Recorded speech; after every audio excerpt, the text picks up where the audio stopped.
In 1899, the United States Army issued its soldiers a modern revolver. On paper, it was an improvement. In the Philippine jungles, it was going to get men killed. Moro warriors bound their limbs to slow the blood and kept walking through 38 caliber rounds at close range. When the cylinders ran empty, the field reports all described the same picture. One Moro still fighting, one American soldier on the ground. The 38 long Colt had replaced the Army's old 45 Colt single action Army revolver in 1892. That revolver had been in service since 1873 through the Indian Wars and the frontier campaigns. The Army replaced it not because it had failed, but because the 38 felt modern, less recoil, faster to reload. Better suited, the thinking went, to the professional soldier of the new century. Nobody was at war when that decision was made. The old 45 Colts were not destroyed, they were stored, filed away in government warehouses alongside the quiet assumption that the modern choice was the right one. 7 years later, American soldiers shipped to the Philippines carrying a .38 revolver into fighting that no peacetime committee had anticipated. The juramentados among the Moro people, fighters who bound their limbs to compress the blood vessels and blunt the effect of wounds, were not engaging in a tactics. They were making a commitment. A man who had prepared himself this way was not trying to survive the engagement. He was trying to reach you before he fell. And the .38 long Colt could not reliably guarantee that he would not. Field reports arrived in Manila and eventually Washington. Officers described the same encounter in different jungles, different months, different units. The picture did not change. A Moro warrior with multiple .38 rounds in his body still closing, an American soldier with an empty cylinder and nowhere left to go. The Army's response was institutional confession dressed as logistics. Stocks of old single-action Army revolvers in .45 Colt were pulled from storage and issued to troops in the field. The weapon retired as obsolete, became the useful one. General Leonard Wood, commanding in the Philippines, wrote in his annual report that the .45 caliber revolver was the weapon that ought to be issued throughout the entire Army. He was not making a philosophical argument. He was recording what was keeping men alive. On the surface, it was a supply problem. Underneath, it was the Army admitting it had gotten the decision wrong. The official scientific answer came in 1904.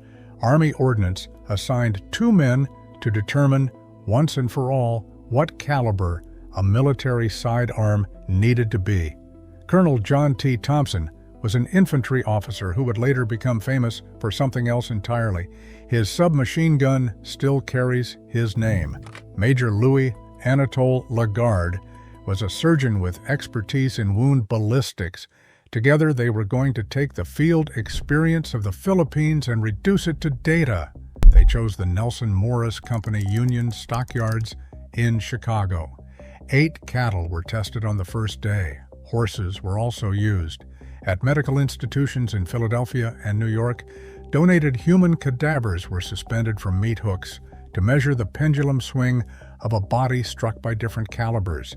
The method looked serious. The results were variable. The cattle died at unpredictable rates. Weapon jams affected the data mid-test.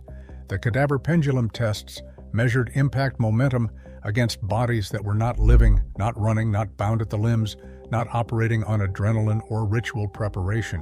What Thompson and Lagarde had built was a scientific-looking framework arranged around a question the Philippines had already answered. Their conclusion: a bullet with the shock effect and stopping power necessary for a military pistol should have a caliber not less than .45. The data was inconclusive. The recommendation was not.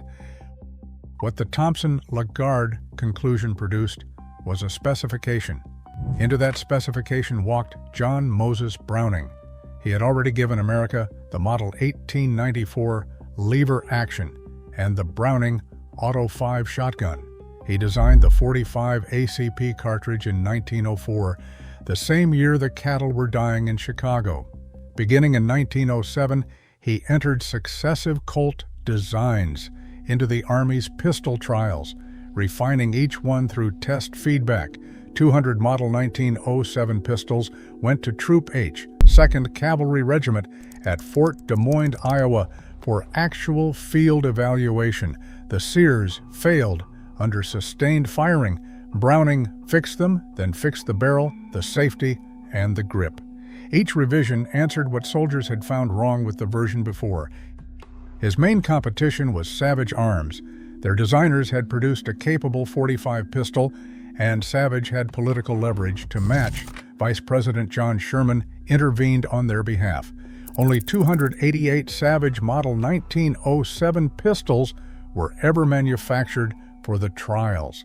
That number tells its own story about how Savage planned to win. In November 1910 at Springfield Armory, the Colt Model 1910 and the Savage Model 1907 met for a 6,000-round endurance test. The Colt recorded 12 malfunctions. The Savage recorded 43. The board recommended the Colt. The final test was March 15, 1911. John Moses Browning was present. 6,000 rounds in 2 days. When the barrel grew too hot, it was dunked in a pail of water, and the test resumed. At the close of the second day, the Colt had 0 malfunctions. The Savage had 37. The pistol was adopted March 28, 1911. Browning's .45 ACP cartridge, designed to satisfy a specification written in the Philippines, became the American military standard. But here is what the gun magazines never printed alongside the Thompson-Lagarde verdict. There was a second finding in the same report, quieter, less quoted, equally documented. The board concluded there was no weapon in their possession equal to the 12-gauge shotgun loaded with buckshot for close-range engagements. The shotgun was the empirically defensible answer to the scenario the Philippines had actually posed. Nobody built a century of American firearms identity around the shotgun. Researcher Jan Liberel published findings in the 1980s arguing that the .45 caliber was not demonstrably superior to the .38 caliber against the specific physiological conditions of a juramentado. Both calibers, the evidence suggested, were essentially inadequate against a man who had ritually prepared himself to die. The only genuinely reliable answer the data supported was the shotgun, the same weapon the board had named in its own report and then quietly left behind when the pistol program moved forward. Thompson and Lagarde had not been dishonest. They had done what institutional scientific processes sometimes do, built a data collection framework around a conclusion the field had already reached and delivered it in the language of proof. Whether the cattle and cadavers had actually proved it was a question the culture had no interest in asking. Julian Hatcher cited Thompson-Lagarde as definitive in his 1935 textbook of pistols and revolvers. Jeff Cooper defended the tests again in Cooper on handguns in 1974. Both were serious authorities, widely read, deeply trusted. Their readers carried the conviction into gun shops, deer camps, and letter columns for another generation. The Philippine jungle dropped out of the story. The Chicago stockyard dropped out. What remained was a certainty. .45 caliber stops men, and smaller calibers do not. That felt earned because it had been printed by men who knew. When the Army replaced the Model 1911 with the 9mm Beretta M9 in 1985, the reaction carried that full weight. It was not purely a technical argument. It was men who had inherited a 100-year conviction, assembled in a jungle, confirmed in a stockyard, defended in print by two of the most respected names in American firearms writing, being told the science had moved on. The Model 1911 served through 2 world wars, Korea, Vietnam, and beyond. Marine Corps Special Operations units carried it into the 2000s. It is still manufactured, still competed with, still chambered in the cartridge Browning, designed the same year a board of officers was measuring pendulum swings in Philadelphia. The Army replaced it. The argument behind it did not retire. Somewhere there is a gun counter, 2 men. One explains why the .45 caliber stops a man and the 9mm does not. He cites the Philippines. He does not know about the cattle data. He does not know about John Liberel. The man across from him has Federal Bureau of Investigation ballistics on his phone and has never heard of a juramentado. Behind them on the wall, an old single-action Army .45. It has a price tag. It is not for sale.